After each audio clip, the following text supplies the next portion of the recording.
Hey, what's up, everybody? It's Robert here with the Rental Robert with the Hustle Nation. We're all about financial independence, creating a life we don't want a vacation from, okay?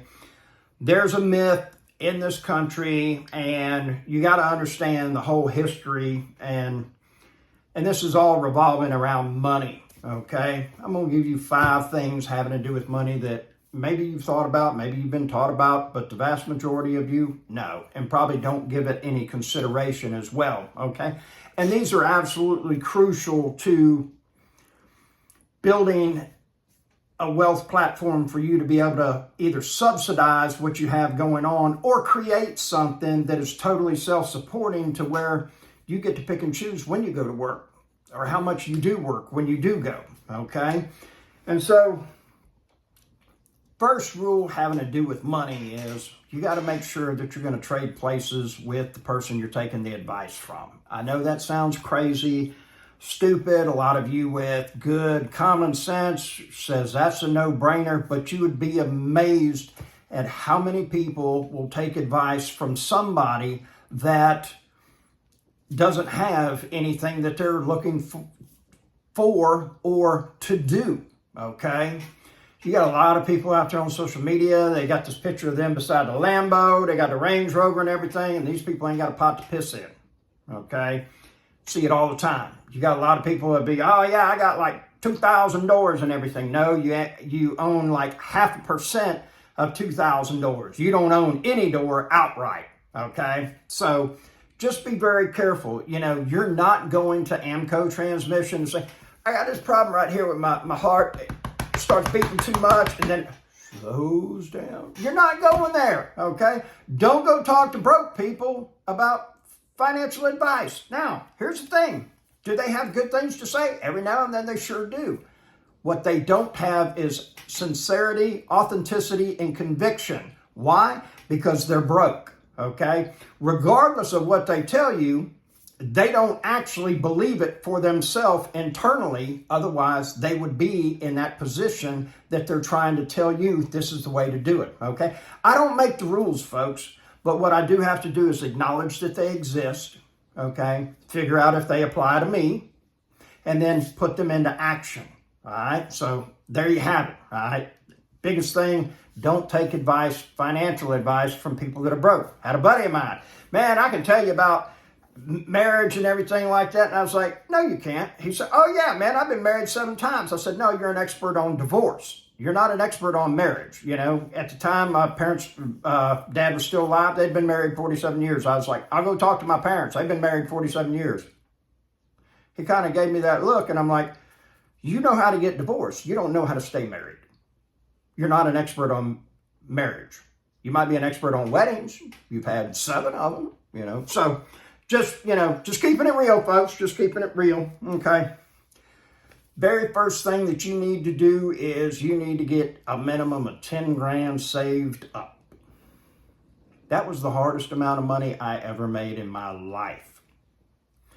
And kind of what happened with me is 22 years ago, I bought a rental property, invested, had some stocks, sold them off, bought some more, bought 5 properties with a partner, and I didn't do a whole lot with it at that time.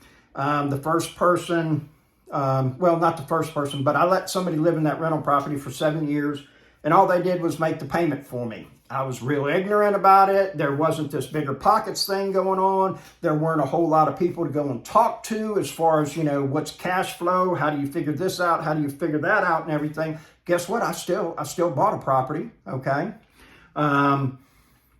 My fear of regret was much greater than my fear of failure. So that's why I went forward. And until that happens with you, you'll never get anywhere, okay? You'll never ask that chick out. You're never going to, you know, say, hey, will you marry me? You'll never embark on that business idea.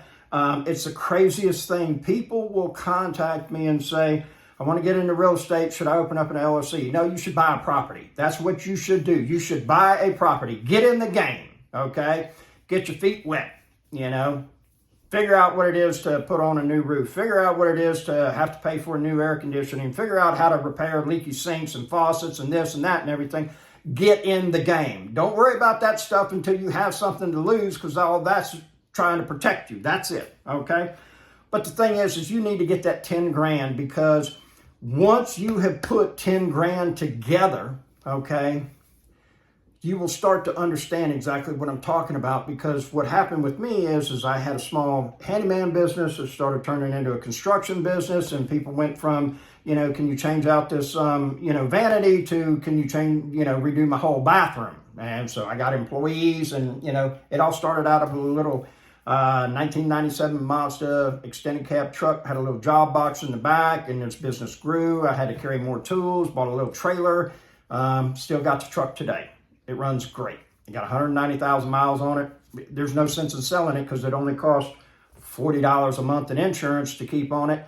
And the benefit of having a backup vehicle is priceless, I also have a big truck that's got a big motor that can pull all my trailers and everything like that. It's my backup as well.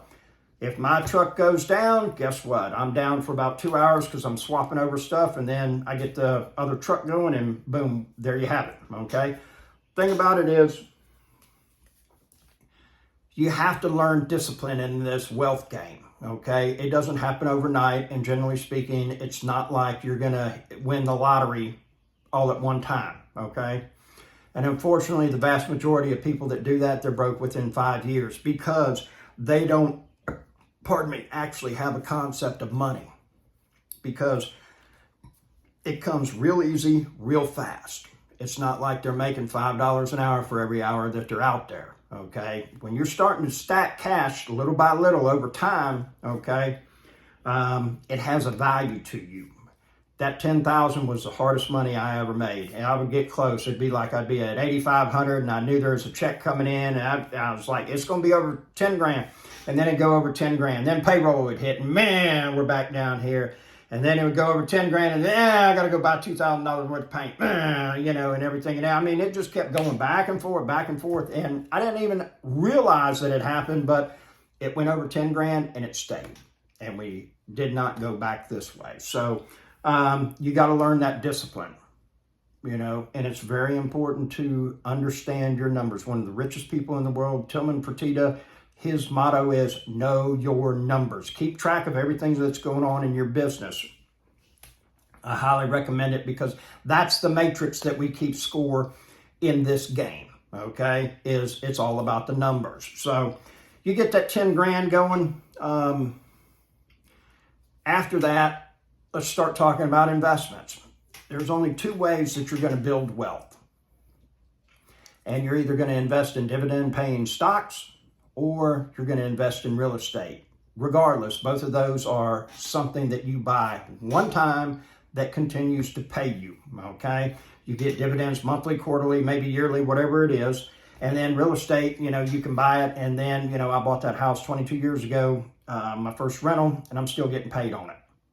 So, it's one of those things where, it happens, and that's the only way, because whatever else it is that you do, okay, if you do hair, you got to do another hairdo to get paid. If you paint houses, you got to paint another one to get paid. If you work on motorcycles, you got to charge another labor hour to get paid. You sell cars, you got to sell another one to get paid, okay? As soon as you stop doing that, guess what? The money's cut off. It's no longer coming in, okay? But, I've been collecting rent on that one property for 22 years.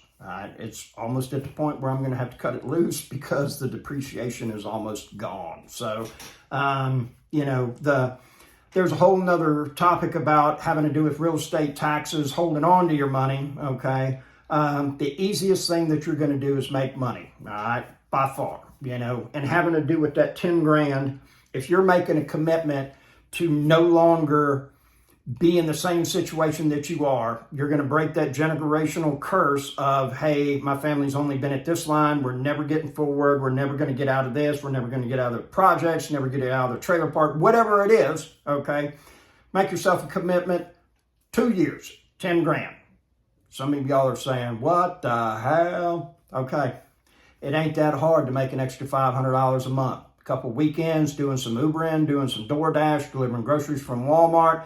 Don't get me started on this, folks. You sit there and play the woe is me, I can't do this, that's hard and everything, that works for other people and everything. Get out and try. It will work for you if you put forth effort, okay? And who knows, it might not be that you're supposed to deliver groceries, but that person that answers the door and says, hey, I appreciate that and everything, you were so fast and everything. Do you know a person that does this? Well, yes, I do. I do that type of work, or I can do that kind of work, okay? I'll tell you what happened with me.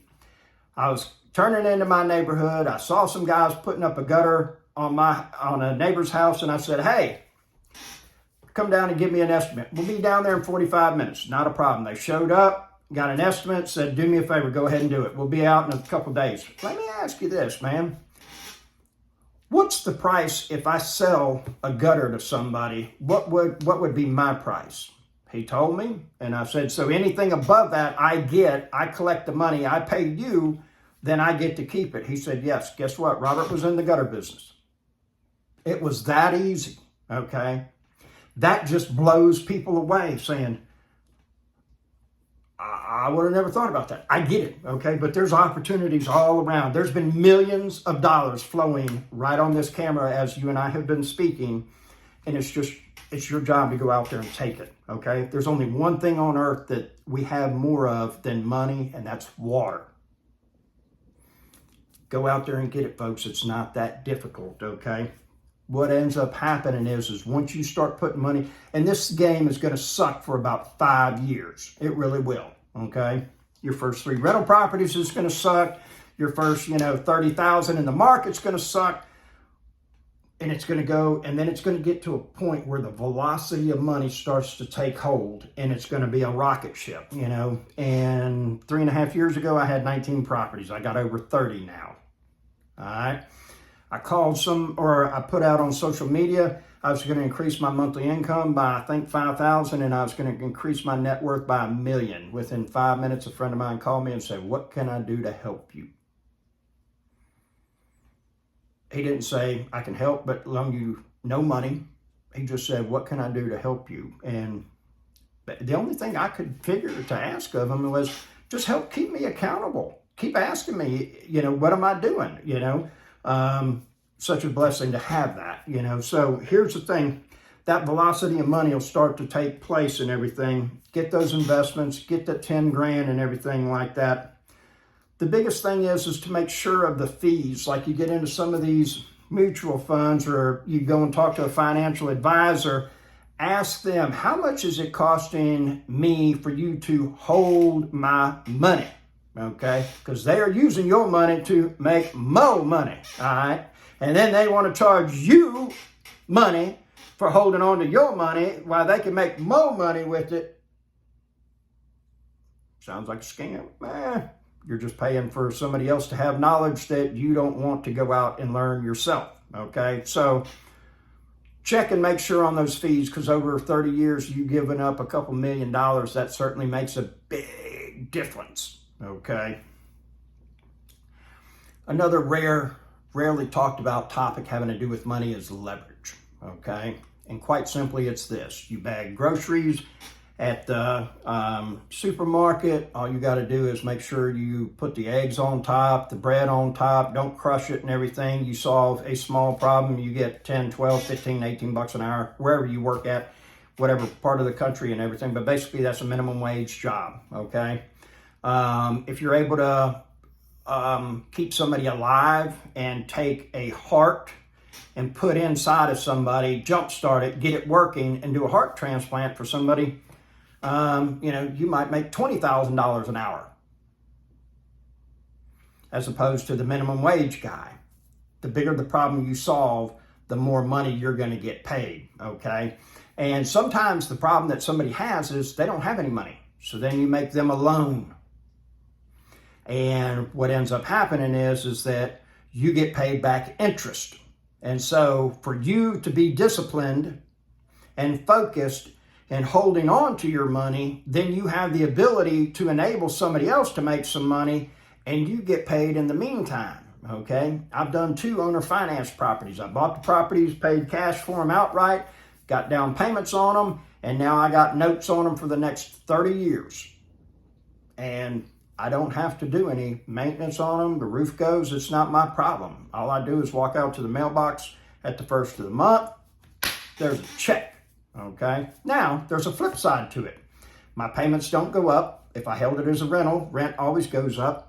I don't get the depreciation on it. I don't get the taxes, the tax breaks with it and everything like that. So there's a flip side to it, However, my exit strategy has been to start getting more of my time back. Well, guess what? If I'm not doing repairs, then what am I doing? I'm getting more of my time back. And that's the whole thing is that we all want freedom. We want the freedom to make choices. If you got, $15 to eat, you can basically go to any fast food place, get your Happy Meal, get your combo, get your, Whopper, whatever it is, But if you got $100, well, guess what? Your choices go way up on the places that you can go and eat, okay?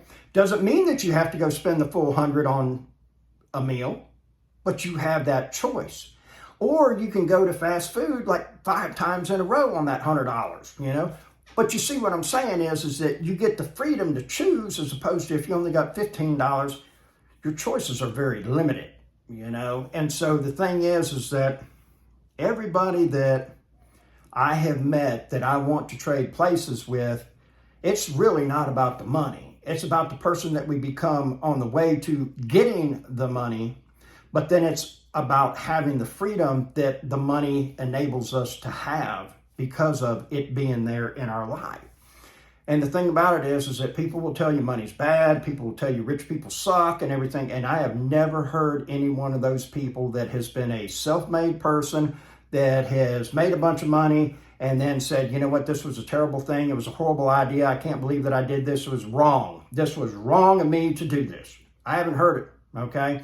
Now, I've heard some people say that it's wrong, it's this, it's bad and everything, and because they grew up in a household where, the parents were neglectful, because they were out chasing the dollars and everything like that. I know somebody that was the recipient of money that was made at that contaminated water place, the whole Aaron Brockovich movie. And, her grandfather was a SOB. It was blood money and everything. She got millions, gave it away, but she didn't give all of it away. She kept some of it and spent it, okay? So it wasn't all bad because she couldn't do that. She couldn't get rid of it all, okay? She had her price, and so she kept some of it, all right? But, of course, everybody else is bad because they're just out chasing the dollar. They're just out hustling and everything, and that's wrong. Well, I'm also, I've had the same phone number for 18 years and my phone ain't never been shut off. Stability is the new sexy. And it's getting tougher every year for people to remain stable in this atmosphere and in this economy and in this country. If you don't change the way you do things, you will get left behind. I don't make the rules, folks. I just have to live by them and be honest with myself. They exist. And if I don't do anything, ain't nothing going to happen. So there you have it. If you want 15 minutes of my time free, send me an email. It's in the description. I will call you. And I'll answer any question that you have. Be more than happy to. I just want you to succeed. I want you to have the ideal life. If you want to, work for a company for the next 30 years, or if you're with the county, the state, or GE, or, IBM, or, little mom and pop machine shop, and you want to stay there for the next 30 years, my hat's off to you. I applaud that. That consistency, that discipline of showing up every day, being a valued employee. I like it, okay? If you don't follow my route, doesn't mean you're a bad person. The only thing I want you to do is I want you to have more. I want you to have more choices, more freedom, more money, more better life, Hopefully you get some kind of side hustle. Maybe you start cutting grass, you start investing in a mutual fund or something of that nature and start growing that income. Have a wonderful day.